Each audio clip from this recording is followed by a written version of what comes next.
Law street Bharat, राष्ट्र के हित में। क्या आपके साथ कभी ऐसा हुआ है कि एक ओटीपी शेयर करने से आपके बैंक के सारे पैसे उड़ गए हो, या फिर कभी कुछ ऐसा जैसे सेक्सटॉर्शन, या फिर आपके साथ किसी ने आपत्तिजनक बात की हो और आपकी बातों को आम कर देने के एवज पे पैसों की डिमांड?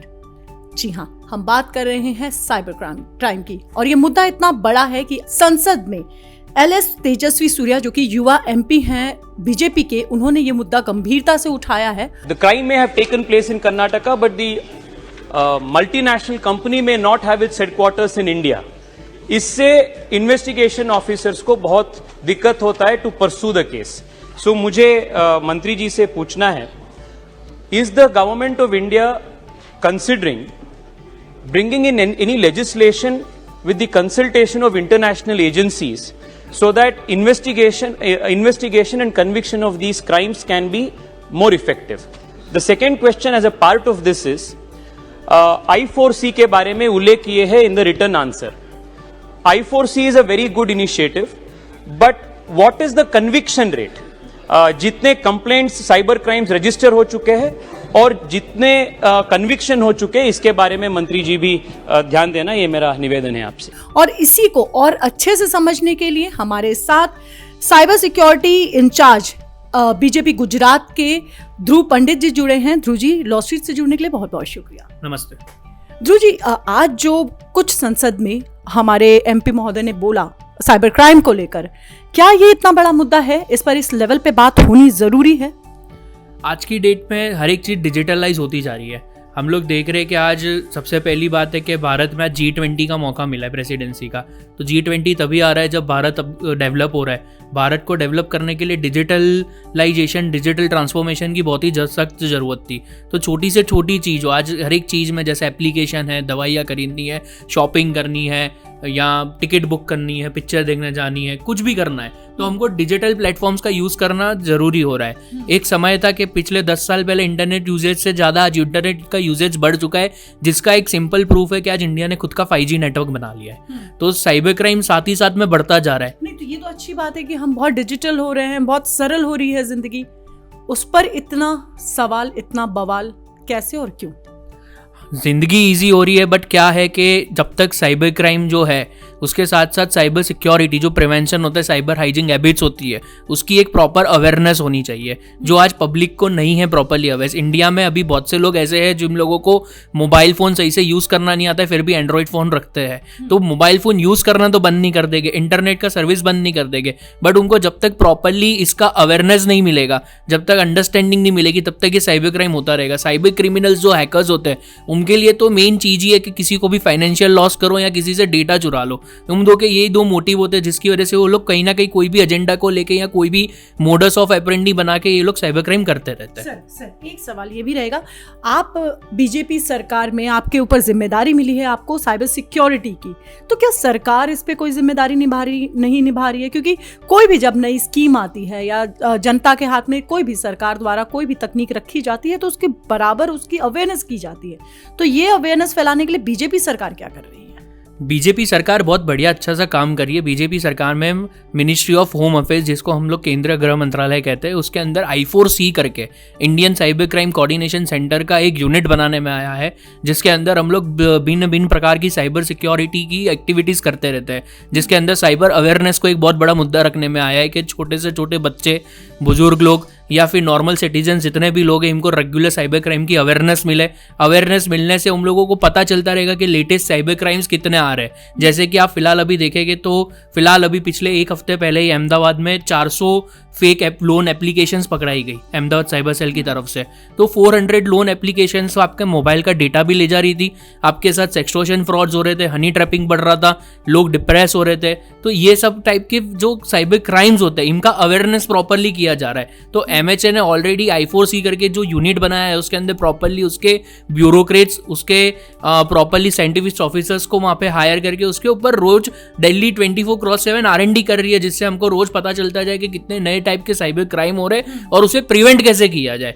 I4C का 2 ही सबसे ज़्यादा मेन मोटिव है कि लोगों को अवेयरनेस पहुंचे, साइबर क्राइम की जितनी भी साइबर सिक्योरिटी की rules and regulations IT ministry और एमएचए बना रही है वो पब्लिक तक पहुंचे, कॉर्पोरेट्स ऑर्गेनाइजेशंस तक पहुंचे, और दूसरा हम लोग इसको प्रिवेंट कर पाए, जिससे होने वाले और आने वाले समय में जितने भी साइबर अटैक्स हो रहे हैं इनसे हम लोग लड़ पाए।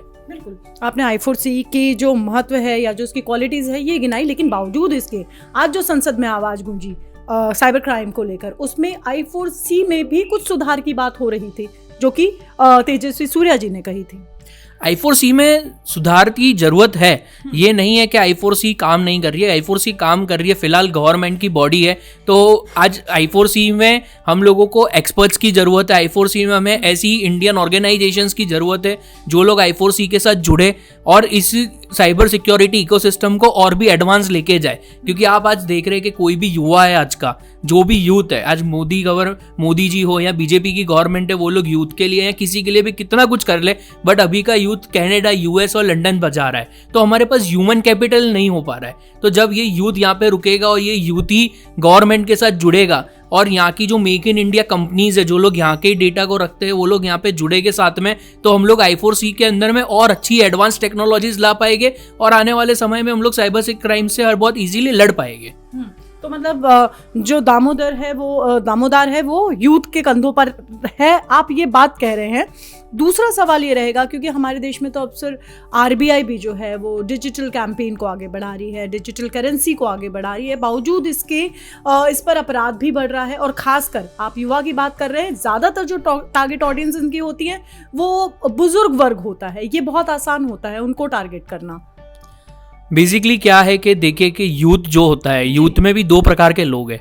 यूथ में एक ऐसा प्रकार है जो ज़्यादा ही पढ़ा लिखा है और जिनको सब चीज़ें अच्छे से हैंडल करना आती है, बट एक चीज़ होती है जहाँ लालच की शिकार में भी जो पढ़ा लिखा यूथ है वो भी इस जाल में आ जाता है। दूसरा यूथ एक ऐसा है जो कोई कारणों से पढ़ नहीं पाया है, बट फिर भी स्मार्टफोन और लैपटॉप्स को यूज़ करना चाहता है, इंटरनेट सर्विसेज को यूज़ करना चाहता है, बट वहाँ पे अवेयरनेस की एक लेटेंसी ना होने, एक अवेयरनेस ना होने की वजह से वहाँ पे साइबर क्राइम हो रहे हैं। जहाँ पे हम लोग बुजुर्ग लोगों की बात कर रहे हैं, सीनियर सिटीजन्स की, तो सीनियर सिटीजन्स का एक ऐसा महत्व बन गया है कि आज के डेट में सीनियर सिटीजन्स को भी एंटरटेनमेंट चाहिए। सीनियर सिटीजन्स के बहुत से बच्चे होते हैं जो फॉरेन रहते होते, तो उनको बातचीत करने के लिए उनसे इलेक्ट्रॉनिक डिवाइसेस का उपयोग करना जरूरी, मैंडेटरी हो गया। पहले का एक टाइम था कि आने वाले पिछले 5 साल पहले तक भी लोग सोचते थे कि भाई आज हम लोग कीपैड ही यूज़ करेंगे, हमको एंड्रॉइड फ़ोन की ज़रूरत नहीं है। बट जब कोविड आया तो उसके बाद लोगों को समझ में आई कि भाई एंड्रॉइड फ़ोन और इंटरनेट का क्या यूजेज है।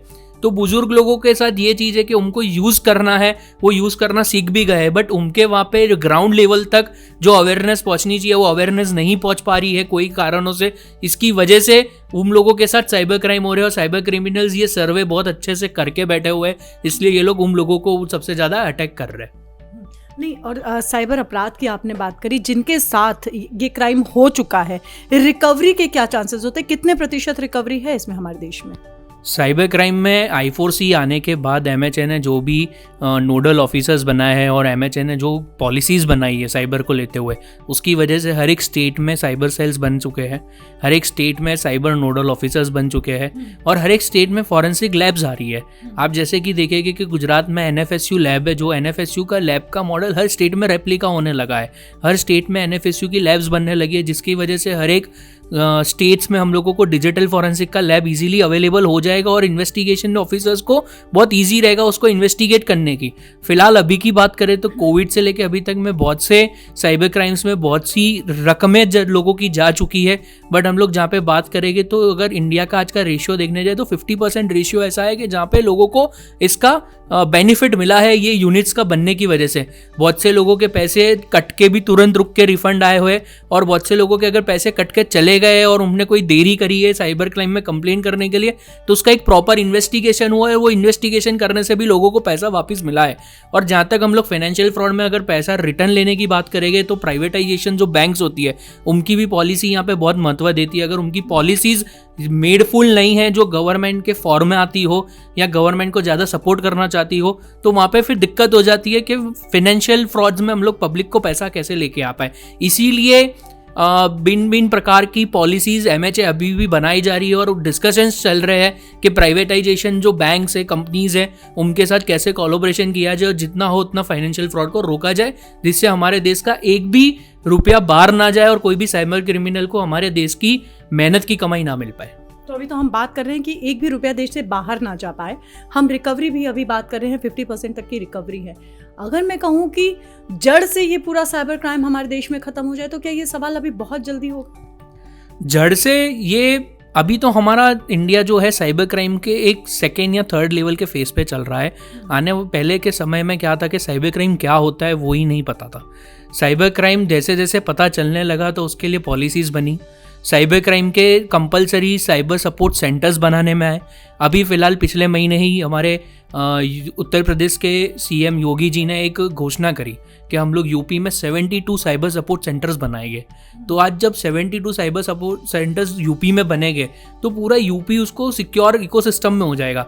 तो हम लोग जब बात कर रहे हैं कि जड़ से इसको निकाल दे, जब तक भारत में पूरे सब जगह पे साइबर सपोर्ट सेंटर्स नहीं बन जाते, जब तक इंडिया की हर एक पब्लिक, यूथ, बच्चा, बूढ़े, बुजुर्ग लोग या फिर कितने भी मिडिल एज के लोग, ये सब लोग जब तक एक साथ यूनिटी में नहीं आ जाते और अवेयरनेस माउथ टू माउथ खुद करने नहीं लगते।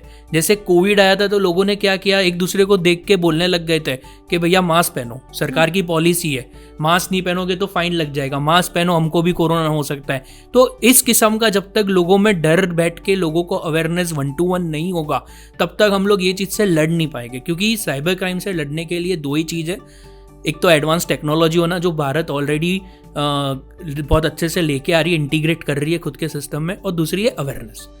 जिस दिन 100% अवेयरनेस होने लग गई कि छोटा से छोटे बच्चे को पता होगा OTP शेयर नहीं करना है, छोटे से छोटे बच्चे को normal basic cyber hygiene habits पता होगी और बड़े से बड़े बुजुर्ग लोगों को साइबर हाइजीन हैबिट्स पता होगी, उस दिन आप समझ जाइएगा कि हम लोग जड़ से साइबर क्राइम को निकाल सकते हैं भारत में। बिल्कुल। ध्रुव जी, मेरा आखिरी सवाल यही रहेगा, आप देश के बड़े साइबर एक्सपर्ट हैं, एक आम जनता जो हमारे व्यूवर्स हैं जो इस कार्यक्रम को देख रही हैं, आप उनको क्या टिप्स देना चाहेंगे कि साइबर फ्रॉड से बचने के लिए आप क्या करें? कुछ टिप्स। हम लोग सबसे पहले लोगों को यही कहना चाहेंगे कि एक तो लालच जो है वो सबसे बड़ी बुरी चीज़ होती है, हमारे बुजुर्ग लोग भी कह गए। तो साइबर क्राइम भी यही है कि आप लालच में मत फंसो। कैसा लालच? लालच ऐसा होता है कि यहाँ पे फ्री कुछ भी नहीं है, ठीक है? फ्री की ना सरकार चल पाई, ना फ्री की कोई चीज़ें चल पाएगी। फ्री में आप कभी भी कुछ भी ना शॉपिंग कर सकते। ऑफर होती है पर ऑफर के भी एक परसेंटेज होते हैं कि 10%, 20%, 50% तक ऑफर जाता है, पर 70%, 80%, 90% के ऑफर्स कभी नहीं होते हैं। जो ऑफर्स होते हैं वो हमेशा फेक होते हैं। दूसरी चीज़ के घर में से निकलने की आदत रखे। लोग इतना ही केयरलेस बन गए कि उनको अगर चीज़ें पता है कि मुझे छोटी सी छोटी स्क्रू ड्राइवर जैसी चीज़ें अगर मैं बाहर हार्डवेयर की शॉप में जाके ले सकता हूँ तो भी वो लोग ऑनलाइन सर्च कर रहे हैं। ये ऑनलाइन सर्च करने में फेक वेबसाइट्स और फेक मोबाइल एप्लीकेशन से उन लोगों को अच्छे से नॉलेज नहीं होता है, तो वो चीज़ों पे भी वो उनका डेटा दे के साइबर क्राइम कर रहे हैं। हमेशा जो भी ओरिजिनल ब्रांड है वो ओरिजिनल ब्रांड को अच्छे से जानने की कोशिश करे। अगर मैं आज अमेजोन पे शॉपिंग कर रहा हूँ तो अमेजोन की स्पेलिंग है, अमेजोन का लोगो है, या कोई भी XYZ प्रोडक्ट्स है, उनको मैं अच्छे से जान लूँ पहले, तो मैं जिससे ऑनलाइन के डमी फिशिंग वेबसाइट्स के शिकार में ना हूँ। फोर्थ चीज़, इंडियन ट्रेडिशनल बैंकिंग सिस्टम जो पहले से चलता आया हुआ है वो भी बैंकिंग सिस्टम को साथ में रखते हुए नेट बैंकिंग का यूज़ करें। ज़्यादा ही ऑनलाइन नेट बैंकिंग फुल्ली करने के शिकार में अगर आप लालच रखेंगे कि भाई मेरा पेट्रोल बच रहा है, मैं नहीं जाऊंगा बैंक में, मैं नेट बैंकिंग कर लूँ, अगर करना है तो बहुत ही बढ़िया चीज़ है कि हमको तो इंडिया में डिजिटल ट्रांसफॉर्मेशन चाहिए, बट अगर विदाउट अवेयरनेस करोगे तो साइबर क्राइम हो सकता है। डेली साइबर क्राइम्स जो हो रहे हैं उसके अपडेट रहिए। मोबाइल फ़ोन्स, लैपटॉप्स और जितने भी आईपैड्स या कुछ भी हम लोग घर में यूज़ करते हैं उसको रेगुलरली अपडेट रखिए, क्योंकि उसमें अपडेट में लिखा हुआ आता है इट्स अ सिक्योरिटी पैचमेंट अपडेट, जिसका मतलब है कि आपके मोबाइल में कोई बग्स या कोई भी वर्नेबिलिटीज़ है वो यहाँ पे फिक्स होगी, रिजॉल्व होगी और आपके सिस्टम को रीस्टार्ट किया जाएगा जिससे वो सिक्योरिटी स्ट्रांग रहे। साइबर सिक्योरिटी का मतलब ये नहीं है कि एक बार एंटीवायरस, एक बार सॉफ्टवेयर लगाने से आप 24/7 और 365 डेज सिक्योर हो जाओगे। तो हमें सबसे पहले ये चीज़ करनी चाहिए। फोर्थ थिंग, गवर्नमेंट जो पॉलिसीज़ बना रही है साइबर सिक्योरिटी के लिए, ये सबको हमको देखना चाहिए और उसको हमारी डेली लाइफ में इम्प्लीमेंट करना चाहिए। आज जितनी भी बड़ी कॉरपोरेट्स है, जितनी भी बड़ी ऑर्गेनाइजेशंस है, उनके साथ अभी भी साइबर क्राइम हो रहा है, क्योंकि उसका एक रीज़न है MHA और IT मिनिस्ट्री ने गाइडलाइंस बनाई है, बट वो लोग वो गाइडलाइंस को फॉलो करना नहीं चाहते। तो अगर वो गाइडलाइंस फॉलो होगी सही से तो ये चीज़ से बच पाएंगे। और सबसे लास्ट में यही चीज़ है कि जो OTP शेयर ना करें, पब्लिक वाईफाई यूज़ ना करें और सबसे मेन चीज कि लालच बिल्कुल ना रखे साइबर क्राइम की दुनिया में, इंटरनेट की दुनिया में। अगर लालच रखी, फ्री की आशाएं रखी, लॉटरी टिकट्स की आशाएं की तरह लॉटरी की आशाएं रखी, तो आपके साथ साइबर क्राइम हो सकता है। तो फ्री की कोई उम्मीद ना रखे, क्योंकि फ्री की तो सरकार भी नहीं चली। ये कहना है साइबर एक्सपर्ट ध्रुव पंडित का। हमसे जुड़ने के लिए बहुत बहुत शुक्रिया। धन्यवाद।